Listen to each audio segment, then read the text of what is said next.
Nitwa Pasteur Ndurutse Julien, ndi umumisiyoneri mu gihugu ca Kenya, narungitswe n'ishengero ry'Ikarama, nkaba maze y'imyaka 8 mvugira ubutumwa bwiza, nkaba ndongoye ishengero ryo muri Turkana, guhera muri Turkana, Nairobi, Eldoret, Busia, aho tumaze gushikana ubutumwa bwiza twisunze rya jambo Yesu yabwira abigishwa biwe ngo nimugende mu mahanga yose muhindura abaremwe bose abigishwa banje mwabatiza mu izina rya Data wa twese n'iry'Umwana rya Mpwemu Yera.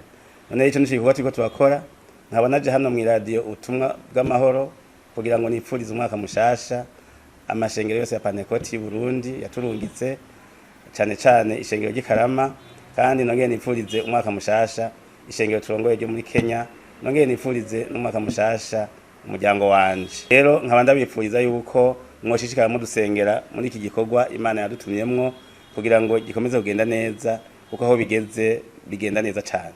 Nkaba ndabipfurije kugira amagara meza muri uyu mwaka wa 2024 ugiye gutangura, kandi no nkabipfuriza no gukunda igikorwa c'Imana kurusha uko vyahora, kuko ibihe tugezemwo ari ibihe bigoye cyane. Imana ibahezagire.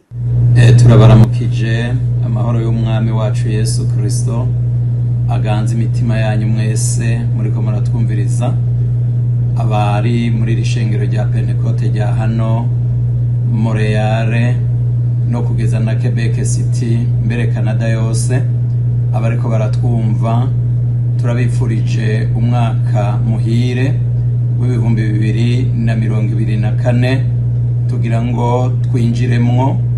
Hanyuma rero tunezerejwe n'Imana ko yatuzigamye, ikatuzigamira mu bikorwa, ikatuzigamira n'ishengero rya Kristo uko ririndiriye kumva inzamba. None rero nk'abakozi b'Imana dukorera hano mu ishengero rya Pentecote hano Montreal no kugeza na Quebec City na Canada, nabo dufatikanije bose, twagira ngo tubipfurize umwaka mwiza, umwaka wo kuroranirwa, umwaka wo kugendana n'Imana, umwaka wo kuva mu bwiza muja mu bundi. Hariho umurongo wafashe umutima wanje uri muri iki gitabo cyo kuvayo 33 ku murongo wa 19, aho Uhoraho yabarira Mose yuko azocisha kugira neza kwiwe.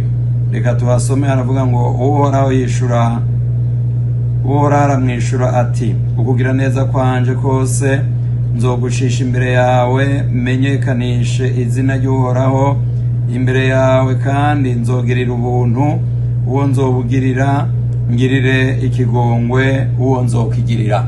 Nagira ngo ndabipfurize ngo ubuntu bw'Imana no kugira neza kw'Imana kuze kubaca imbere muri uyu mwaka wa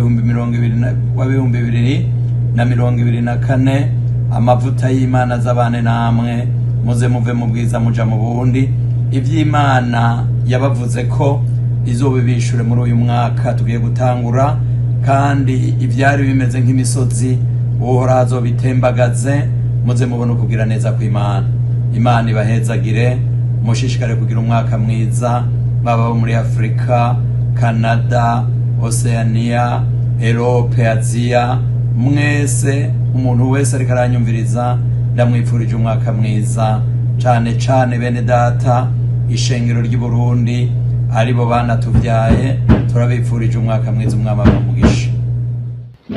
Mwizina umukozi w'Imana Nkurunziza Elia, tukaba turongoye ibikorwa by'Imana ngaha mu buraruko bw'igihugu cya Mozambique, kikaba kigizwe n'intara ya Nampula, Cabo Delgado, amvuze intara dukoreramwo, ndetse na za Tete hagati mu gihugu hariya ariko baraja mu gihugu cya Zambia, n'abari hagati y'igihugu, tutibagira pastor bose dukorana ibikorwa by'Imana barongoye ibikorwa by'ahari Maputo. Twese tukaba twifurije hamwe umwaka mushasha muhire w'umugisha n'amahoro,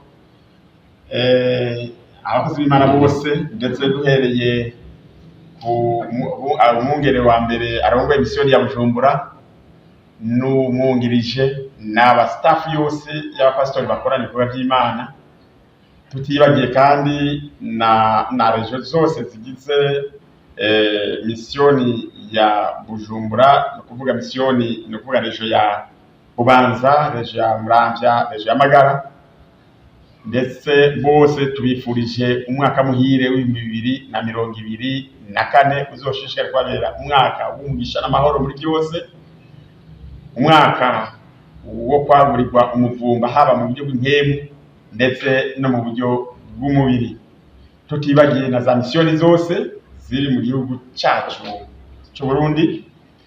Bose tubifurije umwaka muhire mushasha w'umugisha muri byose.